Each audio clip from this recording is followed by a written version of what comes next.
Alright guys, this is a little lengthy video, but I have some great content, some things that I talked about that happened throughout my day and how I ran it.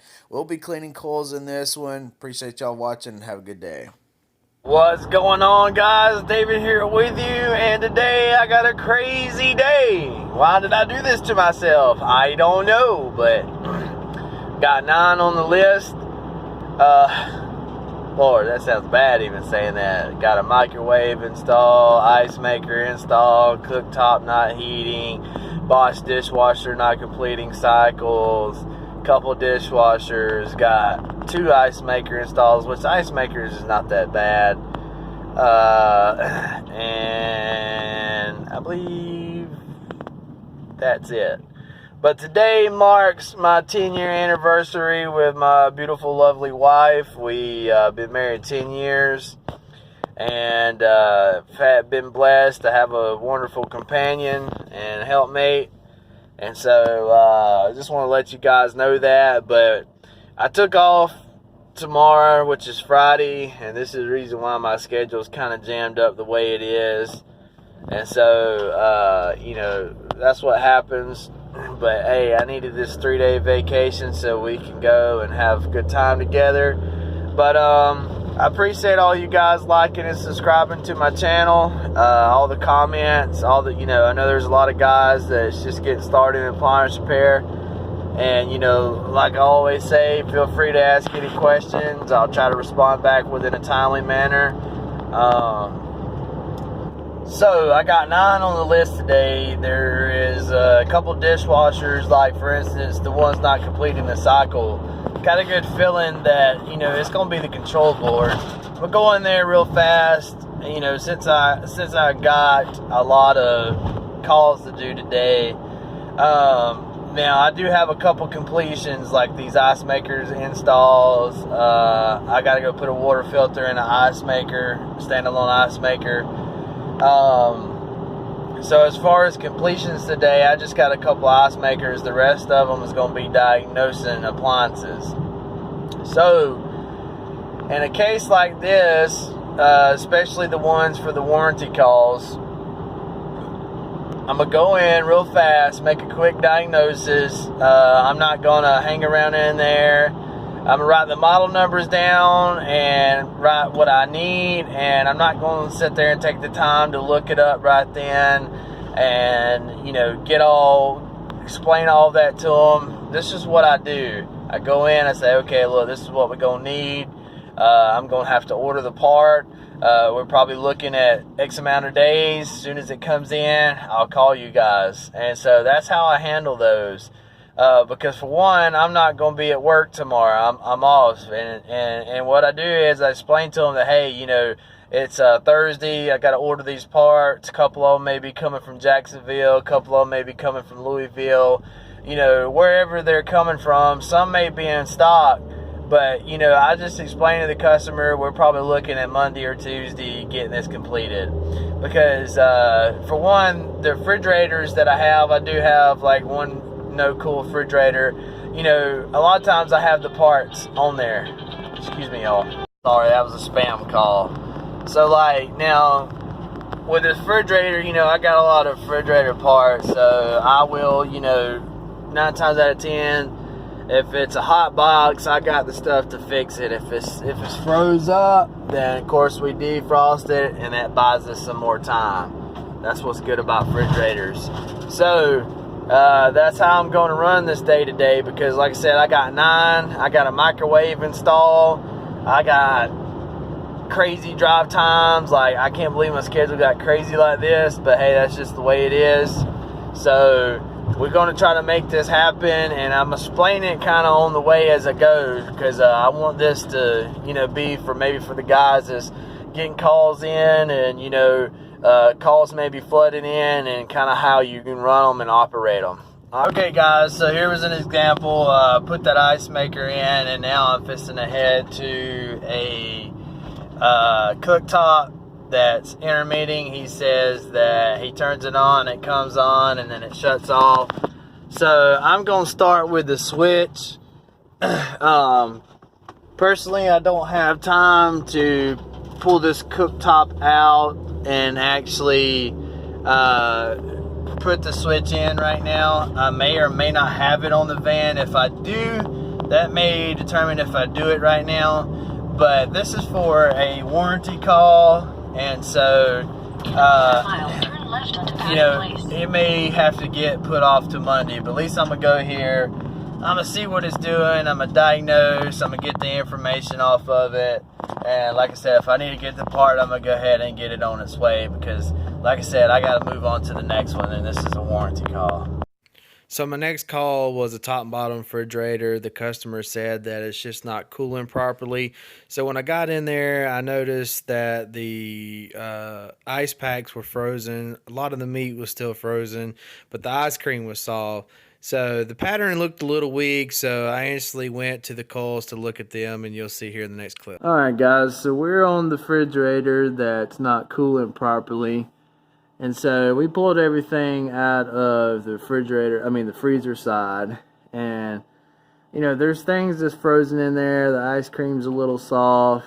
I have a picture of the pattern, that the way it looks on the evaporator. It's, you know, it's 50-50. I don't believe that there's a seal system issue, but when I pull the bottom off here, as you can see on the bottom of this fridge, these coils are dirty. And so what that'll do, that will cause that temperature, a little small temperature change for things not to freeze up. So we're going to clean them. Handy dandy coil brush.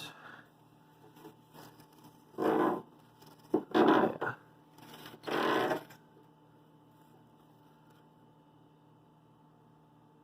Dusty.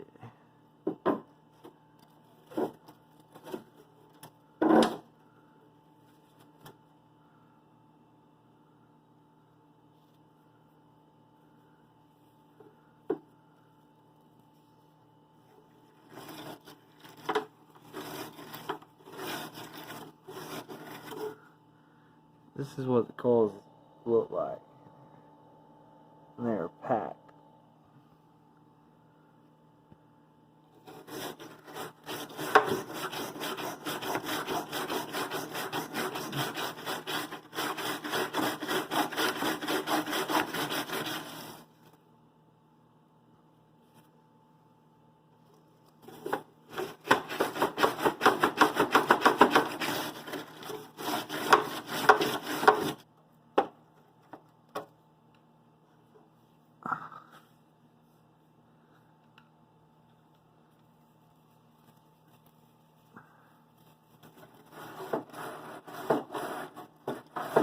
Make sure you go on the sides of them too. With these being this dirty like this, I'm 100% this is what the issue is.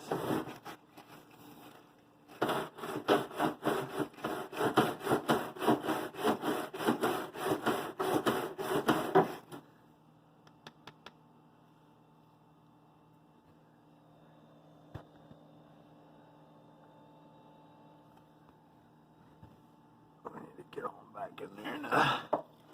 Back side, top side there.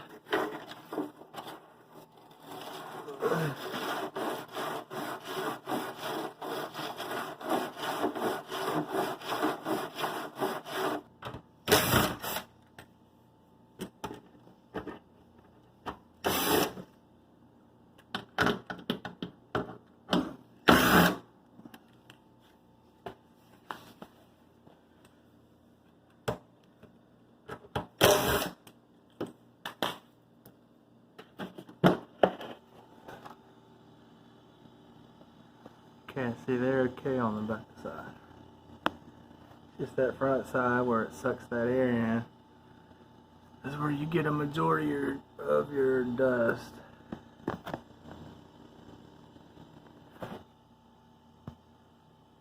Alright guys, I felt pretty confident on that one that would be the issue on that refrigerator. And so, let's see what we got here.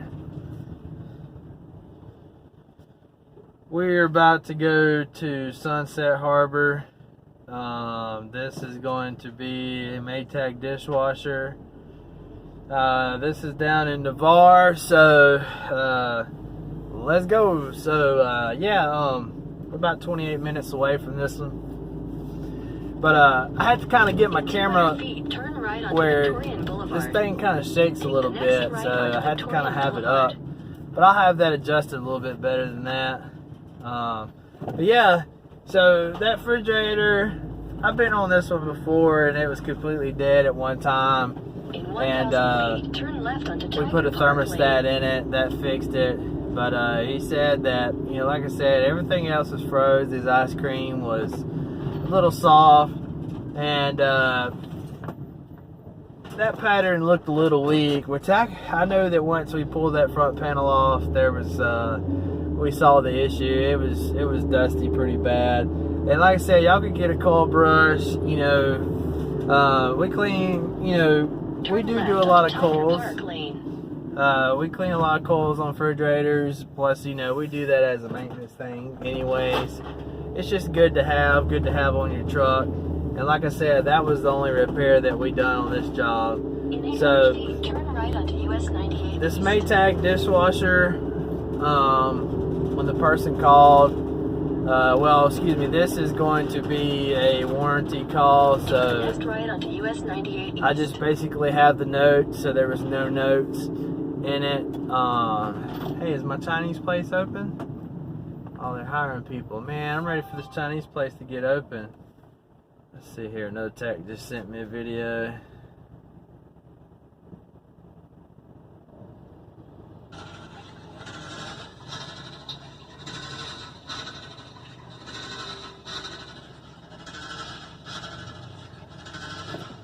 Yeah, let's say so. He said, seeing if that was the gear case. I would say so. But anyways, make a proper diagnosis. Let me call Jason real fast. What's up, bro? Yeah, I would probably say that's the gear case. It sounds a little raggedy in there.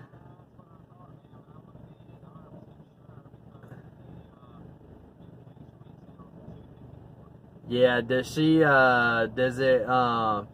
do it in spin, or is it just doing it in agitate?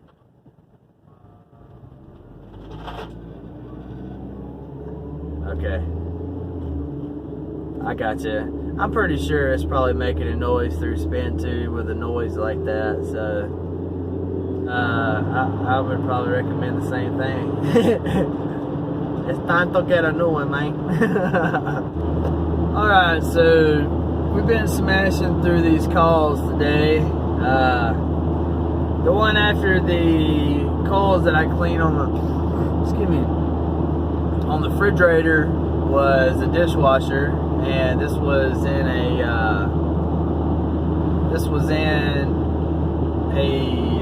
condo. This lady rents out this condo, and she was like, you know, there's like a lock button on here. So I didn't know exactly what she meant until I got there. So now that I got there, it was pretty easy fix. Let me get this thing adjusted. Y'all bear with me. So we got that fixed by simply, this was a warranty call. And what had happened was, the people that come in there that was renting, I call it the ID10T error code. It stands for idiot.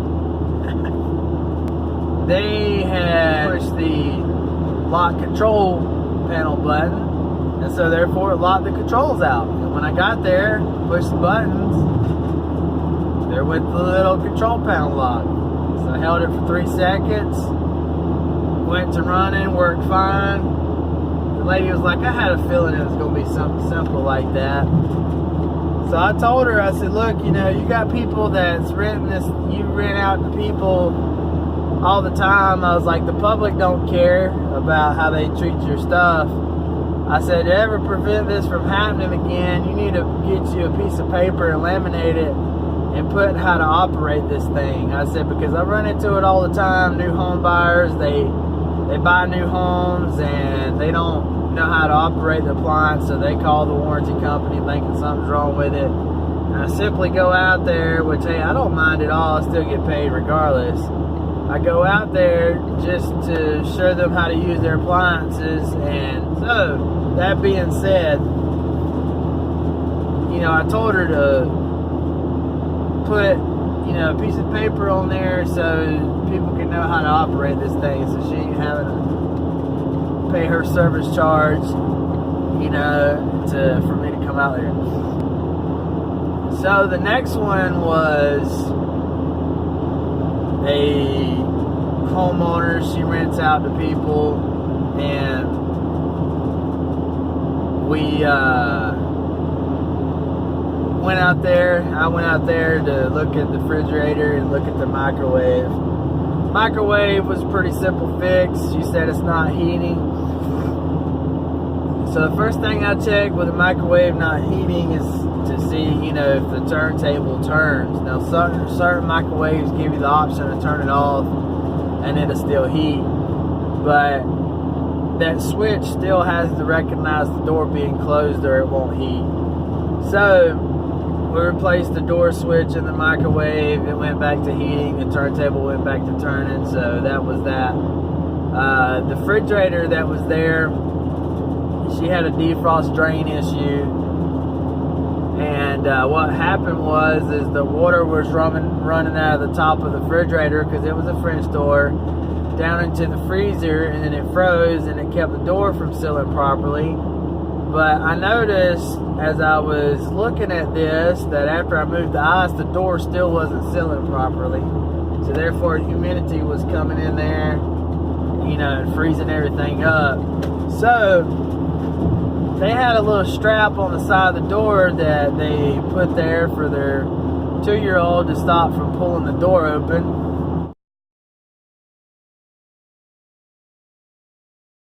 Well, over time, what happened is this young'un go pulling on the door, it wore the dang door rails out.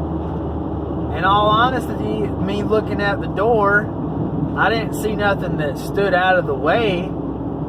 But how I present this to this homeowner is going to be a little something like this. Okay, ma'am, I see here, you know, first things first, I'm going to tell her what I noticed.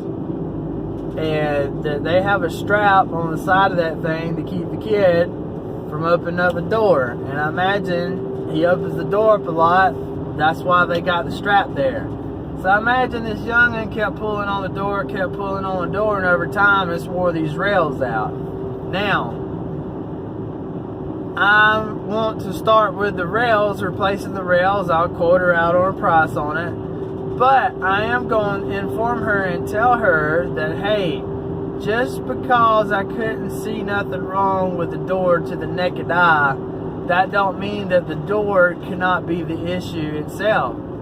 So I'm explaining that to her along with why, when I give her the price on unclogging the drain, putting the door rails in, and possibly the door could be the issue. If the door's the issue, I mean, doors are expensive. I mean, she might as well go buy a new refrigerator. But that's how I'm going to present that to her. We see stuff like this all the time, and that's why I tell people honesty is the best policy when it comes to this. Because honestly, I don't know if it's the rails or the door. I got a good feeling that it's the rails, and I'm confident enough to present that, but I'm also going to present to her that there's the chance that, you know, this door could be offset a little bit. So if you guys didn't know anything about these doors, I'll post a picture up on this. They'd be much appreciated. Alright guys, thank you for watching my channel. I hope you're enjoying the information that I'm putting out there. If you felt like you've learned something today and would like to contribute to my channel, I put a PayPal button at the top right hand corner of my page. If this is your first time here, please hit the subscribe button, and I'm looking forward to seeing you in the next video.